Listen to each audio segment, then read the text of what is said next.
সূরা বাইনা, আয়াত সংখ্যা ৮টি, সূরা সংখ্যা ৯৮, পারা ৩০। বিসমিল্লাহির রহমানির রহিম।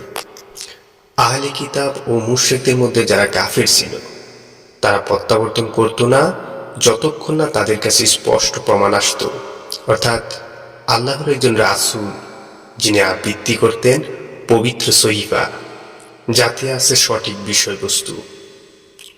অপর কিতাবপ্রাপ্তরা যে বিভ্রান্ত হয়েছে তা হয়েছে তাদের কাছে স্পষ্ট প্রমাণ আসার পরেই। তাদেরকে এছাড়া কোনো নির্দেশ করা হয়নি যে তারা খাঁটি মনে একনিষ্ঠভাবে আল্লাহর ইবাদত করবে, নামাজ কায়েম করবে এবং যাকাত দেবে। এটাই সঠিক ধর্ম। আহলে কিতাব ও মুশরিকদের মধ্যে যারা কাফের তারা জাহান্নামের আগুনে স্থায়ীভাবে থাকবে। তারাই সৃষ্টির অদম। যারা ঈমান আনে ও সৎকর্ম করে তারাই সৃষ্টির সেরা। তাদের পালনকর্তার কাছে তাদের রয়েছে প্রতিদান, চিরকাল বসবাসের জান্নাত, যার তলদেশে নির্ঝরণী প্রবাহিত। তারা সেখানে থাকবে অনন্তকাল।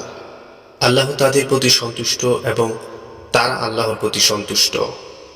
এটা তার জন্য যে তার পালনকর্তাকে ভয় করে।